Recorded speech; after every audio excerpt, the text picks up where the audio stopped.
इधर देखो, यहां देखो, सब लोग सुनो। तो हरपाल नाम के एक भक्त थे भगवान के, खूब भजन करते थे, खूब साधना करते थे, नाम जप करते थे, कथा सुनते थे, लेकिन वो ब्याह नहीं कर रहे थे। क्यों? उनकी इच्छा थी कि जैसा मैं भजन करता हूं, जैसी मेरी भक्ति है, जैसा मेरा भाव ठाकुर जी के प्रति है, ऐसी कन्या मिले तो मैं ब्याह करूंगा, नहीं तो जीवन भर ऐसे ही रहूंगा। तभी उनके किसी रिश्तेदार ने आकर के बताया, बोले तेरे लायक कन्या मिल गई मुझको। तो हरपाल जी बोले, क्या क्या गुण है उस कन्या का? बोले उस कन्या ने शर्त रखी है, मैं उसी से ब्याह करूंगी जो रोज 1000 संतों को प्रसाद पवाता हो। हरपाल जी बोले, अब तो मुहूर्त भी नहीं निकलवाना, कल ही ब्याह करवा दो मेरा। ऐसी कन्या से तो मैं बिना मुहूर्त के ब्याह करूं। मुहूर्त उसके संग देखा जाता है जिसके संग यह संकोच हो या फिर यह दुविधा हो कि पता नहीं जीवन कैसा चलेगा, इससे तो मुझे भरोसा है बढ़िया जाएगा मेरा जीवन, इसी से ब्याह करा दो। कन्या ने शर्त रखी, हरपाल जी हम आपसे ब्याह तो कर रहे हैं पर हमारी शर्त मंजूर है ना, रोज 1000 संतों को प्रसाद पवाना पड़ेगा। बोला मैं निश्चित करूंगा, आप ब्याह कर लो। और ब्याह हो गया। हरपाल जी रोज 1000 महात्माओं को प्रसाद पवाते। अब देखो, अगर कोई संकल्प ले ले कि मैं 1000 महात्माओं को प्रसाद पवाऊंगा, अगर 100 महात्मा ज्यादा बढ़ जाएं, 200 महात्मा ज्यादा, उनको मना करेगा क्या? वो तो फिर अपराध बनेगा उससे। प्रसाद पवाने का संकल्प लिया तो जितने आए सबको बैठाने की जिम्मेवारी उसकी। ऐसी कथा में भी होता है, कथा में जितने लोग आए सबका स्वागत होना चाहिए, सबके लिए स्थान पर्याप्त होना चाहिए। कई जगह प्राइवेट कथा करा, हम तो मना कर देते, मत कराओ भैया, आपको अपराध लगेगा। क्यों? वैष्णव को पता चला कि कथा हो रही, वो सुनने आ गया, जगह नहीं मिली या फिर वो बैठ नहीं पाया, तो खाली रहे भले ही स्थान, पर फिर भी स्थान बड़ा रखो ताकि कोई भी आए तो कोई रहे ना कथा से, नहीं तो कथा कराने वाले को अपराध लगता है। वैष्णव बिना सुने चला गया। तो हरपाल जी ने नियम ले लिया, रोज 1000 महात्माओं को भोजन कराते। अब 1000 की जगह कभी कभी 1200 भी हो जाते, 1300 भी हो जाते, 1500 भी हो जाते। लेकिन हरपाल जी करते कुछ नहीं थे, कमाई का कोई जरिया नहीं था, केवल दादा परदादाओं की पुश्त से जो उनके पुश्तैनी धन था उसी को ही खर्च करते जा रहे थे। 1 साल तक बढ़िया चला, 1.5 साल बढ़िया चला, लेकिन 1.5 साल बाद धीरे धीरे धन खत्म होने लगा। जैसे ही धन खत्म होने लगा, हरपाल जी बड़ी चिंता में आ गए, क्या करें। पत्नी को नहीं बताते थे, क्यों? बोले इससे तो शर्त लगी, इसको क्यों बताऊं अपना दुख, इससे तो शर्त मेरी यही शर्त थी कि रोज 1000 संतों को भोजन कराना। तो हरपाल जी ने बाहर जाते और दुकानदारों के यहां से जाकर के कर्जा लेने लगे। वो पुराने संपन्न थे तो किसी ने कर्जा देने से मना भी नहीं किया, सब देने लगे, बोले ले जा।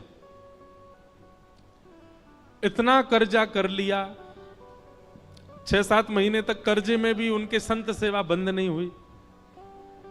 6-7 महीने बाद मांगने वालों ने मांगना शुरू किया, बोले हमारा दो, हमारा दो, हमारा दो। किसी का नहीं दे पाए तो पूरे नगर में ये हो गया कि भैया हरपाल जी अब पहले जैसी स्थिति में नहीं है, कर्जा इनको देना बंद करो, ये देते ही नहीं है पैसा लौटा करके। सब बिगड़ने लगा, धन नष्ट हो गया, इज्जत चली गई, लेकिन उनकी संत सेवा नहीं रुकी, रोज संत सेवा करते। एक दिन मन में विचार करने लगे, अब क्या करूं, अब तो मुझे कोई कर्जा भी नहीं देता, गहने भी सारे बिक गए, धन भी सारा खत्म हो गया। तो हरपाल जी ने मन बनाया कि मैं चोरी करूंगा, और चोरी करके ठाकुर जी, आप लोग मत करना ऐसा, चोरी करूंगा। हरपाल जी चोरी करने जाने लगे, लेकिन हरपाल जी का नियम था कि वो किसी के धन की चोरी नहीं करते थे। संपन्न लोगों के घर में जाते थे और उनकी रसोई घर की सामग्री चुरा लाते थे, चीनी, दाल, आटा, चावल, मूंग, नमक, मिर्च, ताकि भंडारा हो जाए सवेरे। इस प्रकार महाराज चोरी होने लगी। एक घर की हुई, दो घर, अब तो हल्ला होने लगा। बोले कि घरों की सामान राशन चोरी हो जाता है। वो बड़ा विचित्र चोर है, धन नहीं चुराता है, राशन चुरा के भागता है। ऐसी चोरी होने लगी महाराज। अब तो लोगों ने अपने अपने घरों में पहरेदारी शुरू कर दी कि चोरी ना हो। तो हरपाल जी को और दिक्कत होने लगी, क्या करें, कैसे करें। धीरे धीरे हरपाल जी इस स्थिति में आ गए कि अब संपन्न लोगों के यहां उन लोगों को ढूंढते जो ना कभी संत सेवा करते ना वैष्णव सेवा करते, और उन लोगों के यहां जाकर के थोड़ा बहुत धन चुरा लेते, स्वर्ण चुरा लेते। करना कुछ नहीं, अपना घर नहीं बनाते थे, बसाते थे, संत सेवा करते थे। ठाकुर जी रीझ गए हरपाल से। ठाकुर जी बोले, देखो ये सब चोरी कर करके और मेरे संतों को पवारा है। ठाकुर जी बोले, इस पर अनुग्रह करने जाना है। भगवान सिंहासन से उठ करके तैयार होने के लिए गए, और बढ़िया महाराज नकली सी मूछ लगा करके, ऊपर सिर पर पाग पहन करके, और थोड़ा पेट सा बाहर निकाल के, गले में खूब सारी जंजीर डाल के, हाथों की हर उंगली में अंगूठी पहन करके, सोने की जूतियां डाल करके, कौंधनी सोने की पहन करके, और एक बैंत समझते, वृद्ध लोग लेकर के चलते, बैंत, सोने का मड़ा हुआ बैंत लेकर के ठाकुर जी तैयार हो गए, एक सेठ जी बन गए। लक्ष्मी भैया ने पूछा, भगवान बड़ा सुंदर स्वरूप धारण किया, कहां जा रहे हो? बोले, अपने एक भक्त से मिलने जा रहे हैं। रुक्मणी जी बोली, मैं भी चलूंगी। भगवान बोले, तुम मत चलो, तुम उसको पहचान नहीं पाओगे, तुमसे अपराध बनी जाएगा। बोले, नहीं नहीं, भक्त दर्शन करने मैं तो जाऊंगी। भगवान बोले, जल्दी तैयार हो जाओ। सब लोग इधर देखो, वहां से कोई सामग्री आ रही है, कथा यहां हो रही है, इधर देखो, और फिर हम आंख बंद कर लेंगे, चाहे आप कहीं देखो। आंख खुली है तो हमको ही देखो। रुक्मणी जी एक सेठानी बन गई, ठाकुर जी सेठ जी बन गए, और दोनों ने मन में विचार किया कि हरपाल जी को दर्शन देना है। और यहां हरपाल जी की स्थिति क्या थी? अब संत सेवा के लिए कहीं से भी धन नहीं मिल रहा था। तो हरपाल जी एक मार्ग पर जाकर के बैठ गए और सोचने लगे, कोई धनवान यहां से निकलेगा तो उसको लूट लूंगा, और लूट के भाग जाऊंगा, सारा धन संत सेवा में लगा दूंगा। तभी उस मार्ग पर कोई और तो आया नहीं, ठाकुर जी सेठ बन करके आ गए। और महाराज खूब सारे गहने पहन करके, पाग बढ़िया सोने की जड़ाऊ पाग पहन करके, ऐसे वस्त्र पहन करके, और छम छम करते चलते आ रहे हैं। उन गहने ही बज रहे हैं ठाकुर जी के।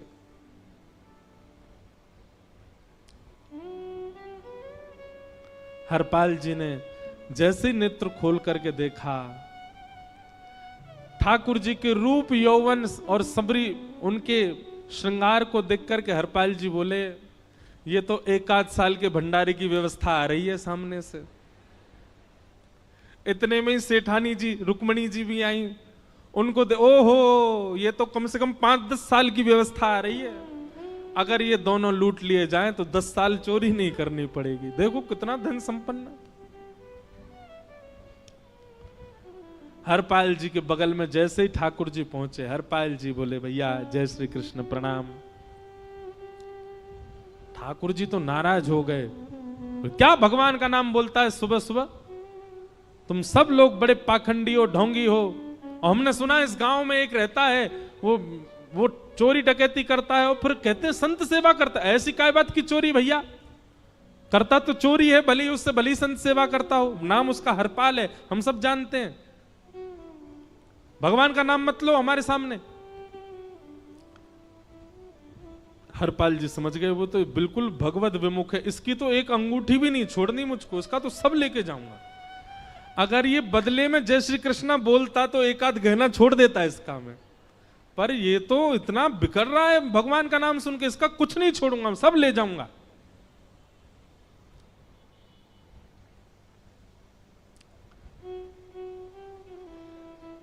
हरपाल जी बोले, हाँ भैया, एक रहता तो है डकैत इस गांव में, और उसका कोई पता नहीं है, वो कभी भी आ जाता है।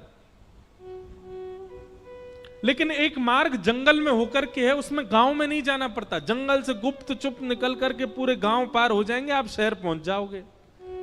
उसका रास्ता मुझे ही पता है। सेठ जी बोले तो तुम हमको पार करवा दो। हरपाल जी बोले मैं पार तो करवा दूंगा, लेकिन भगवान मेरे घर कुछ मेहमान आए हैं, उनके भोजन आदि की व्यवस्था के लिए मैं तो बाजार आया था, मेरे पे धन नहीं है। आप यदि मुझको कुछ दे देंगे तो मैं घर पर व्यवस्था करके आऊंगा, तुरंत आपको लेकर के गांव पार करवा दूंगा। ठाकुर जी ने उसको कुछ सोने की मोहर दे दी, बोले लो तुम अपने घर की व्यवस्था कर आओ। हरपाल जी ने सामग्री खरीदी, घर पर पहले व्यवस्था करके आए। बोले आज की व्यवस्था हो जाए, क्योंकि आज तो 10 साल का सब चोरी करना समय लगेगा। पत्नी से कहा भोजन प्रसादी बनाओ, संतों को पवाओ। संत पूछेंगे मैं कहां है, तो कहना कि आप लोगों की 10 साल की व्यवस्था करने गए आज। हरपाल जी लौट करके आए और सेठ जी से कहा आइए आइए चल दीजिए मेरे साथ और हमारे संगी चलना बिल्कुल।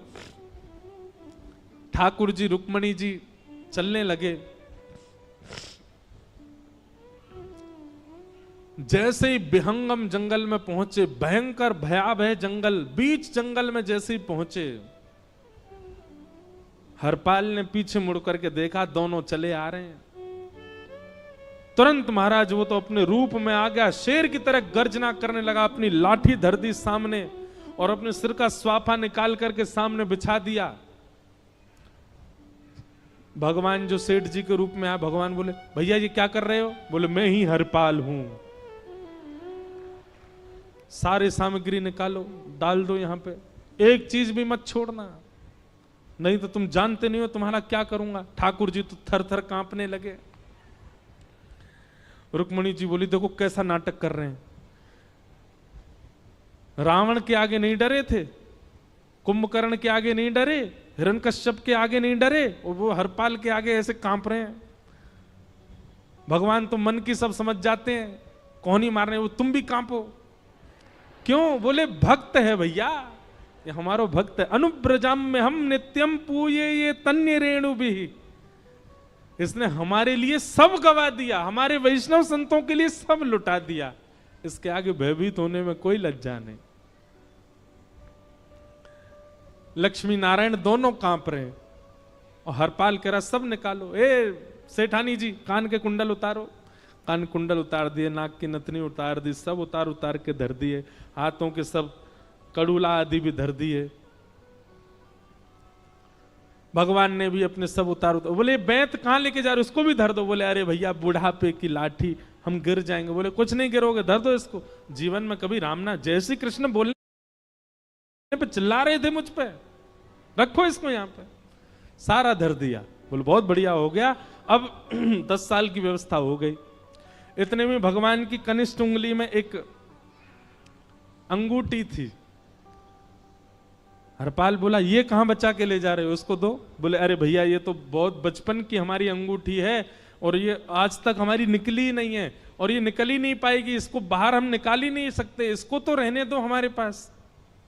बोले तुम क्या जानो, इस अंगूठी से कम 1 हफ्ता संत भोजन होगा और तुम पे तो दया करनी नहीं है। चिल्लाए थे मुझ पे जय श्री कृष्ण बोलने पर, निकालो इसको। भगवान खूब प्रयास करें, वो नहीं निकले तो हरपाल जी ने उंगली पकड़ी, बोले इसको काट देता हूं मैं, तुम्हारे पास उंगली रहने का कोई काम नहीं है, तुम उंगली से करते ही क्या हो। और महाराज जैसे ही उंगली पकड़ करके काटने का मन किया, वो काटने ही वाले थे, इतने में ही द्वारिकाधीश भगवान शंख चक्र गदा पद्म धारण करके प्रकट हो गए सामने। रुक्मणी जी महालक्ष्मी के रूप में प्रकट हो गई और दोनों ने अपने अंक में हरपाल को भर लिया। हरपाल जी समझ नहीं पा रहे ये क्या हुआ, दूर हटे। बोले नाथ, बोले हम साक्षात द्वारिकाधीश, ये साक्षात रुक्मणी तुम्हारी भक्ति से प्रसन्न होकर तुमको दर्शन देने आए हैं। हरपाल जी घुटने के बल बैठ गए, रोने लगे, सर रख दिया चरणों में, पटकने लगे। बोले नाथ, मैंने अपने नाथ को लूटा, आज मैंने अपने स्वामी के साथ डकैती कर रहा था, मैं अपने स्वामी की उंगली काटने पर मजबूर हो गया था, इसका मतलब तो मैं पापी हूं। मेरा पाप इतना प्रचंड हो गया कि मैं आपके रूप को नहीं पहचान पाया। भगवान ने हृदय से लगा, नहीं हरिपाल, तुमने कभी अपने लिए प्रयोग थोड़ी किया। तुम्हारी पत्नी भूखे सो जाते हो, लेकिन संतों को भूखा नहीं जाने देते। ठीक है, उसके लिए भले ही तुमने वह गलत मार्ग अपनाया जो नहीं अपनाना चाहिए था, परंतु उसमें उद्देश्य कोई और तो नहीं था, मेरे जनों की सेवा ही तो थी, मेरे वैष्णवों की सेवा। और देखो हरपाल, एक मेरी बात सुनो, आज तुम्हारे मन में ग्लानि होती है कि तुमने दूसरों का धन हड़प करके और उससे संत भोजन कराया। वास्तव में इसका विधान शास्त्रों में यह बताया गया, जिसके धन से भोजन बना और संतों ने पाया, परोसा भले ही किसी ने भी हो, कार्यक्रम भले ही किसी ने भी कराया हो, पर धन जिसका लगता है पुण्य उसी को मिलता है। तुमने तो अपने गांव के, शहरों के उन लोग जो कभी संत सेवा नहीं करते थे, उनके धन चुरा चुरा करके उनको पुण्य बांटा है। तुमने कुछ गलत नहीं किया है। हां, अपने प्रयोग में यदि लेते तो पाप हो जाता, लेकिन तुमने तो एक रत्ती भी अपने प्रयोग में नहीं ली, सब संतों में लगा दी, और जितने लोगों का धन चुराया उन सबको पुण्य प्रदान कर दिया। हम तुमसे बड़े प्रसन्न हैं। हरपाल जी चरणों से लिपट गए, बोले नाथ आप बड़े कृपालु, बड़े दयालु। भगवान बोले अब हमने दर्शन दे दिया, अब हम जाएं। और सुनो, ये सारा धन हमने दिया है, 10 साल का नहीं होगा इससे। तो बोले जब तक तुम जीवित रहोगे तब तक की सेवा बनेगी, इससे संत सेवा चलती रहेगी। ये सारा धन आभूषण हम लेकर के इसीलिए आए थे, ताकि तुमको अब कभी किसी से मांगना ना पड़े, किसी से हड़पना ना पड़े। भगवान जाने लगे तो हरपाल जी चरणों में गिर गए, बोले नाथ आज मैं आपके दर्शन कर पाया, मैं संत सेवा कर पाया, इसमें सबसे बड़ा योगदान मेरी पत्नी का है। उसने नियम नहीं बनाया होता तो शायद मैं कभी ऐसा नहीं करता। आप उसको दर्शन दिए बिना जाएंगे, मैं उसको क्या बताऊंगा? मैं उससे जाके कह भी नहीं पाऊंगा कि आप मुझे मिले, और उसकी वजह से आप मुझे मिले हो, कृपा कर उसको दर्शन दे दीजिए। ठाकुर जी बोले ठीक है। तुरंत लक्ष्मी नारायण भगवान ने छोटे छोटे बालकों का रूप धारण कर लिया और हरपाल जी की गोद में बैठ गए, और हरपाल जी अपनी गोद में लेकर के ठाकुर जी को घर पर आए, और आकर के अपनी अरे सुनो देखो कौन आए हैं। जैसे बाहर आकर के देखा तो नन्हे से ठाकुर जी, नन्ही से रुक्मणी जी गोद में बालकों की भांति बैठे हैं। बोले अरे इतने सुंदर सुंदर बालक। बोले बालक नहीं है, ये साक्षात जगन्नाथ भगवान, साक्षात रुक्मणी जी, साक्षात द्वारिकाधीश हैं। तुरंत ठाकुर जी अपने रूप में प्रकट हो गए और दोनों दंपति को दर्शन दे करके भगवान वहां से प्रस्थान कर गए। बोलो भक्त वत्सल भगवान। तो एक भक्त जीवन संगी का प्राप्त होना भगवत दर्शन तक ले जा सकता है आपको। अब जिनके ब्याह हो चुके हैं उनसे तो अब हम कुछ कर नहीं सकते, पर जिनके नहीं हुए हैं संभल जाओ, सुधर जाओ, ठाकुर जी से प्रार्थना करो, और प्रार्थना करके केवल एक ही चीज मांगो, क्या? हम गृहस्थी हैं नाथ, यह गृहस्थाश्रम है, हम इसमें आ चुके हैं, अब कृपा करके हमारे जीवन में जो भी आए वो आपका भक्त आए। लेकिन आपके अथक प्रार्थना करने पर भी ठाकुर जी ने यदि नहीं दिया तो भी चिंतित मत होइएगा। मीराबाई को भी नहीं मिले अनुकूल, करमेती बाई को भी नहीं मिले अनुकूल, सक्कू बाई को भी नहीं मिले अनुकूल पति,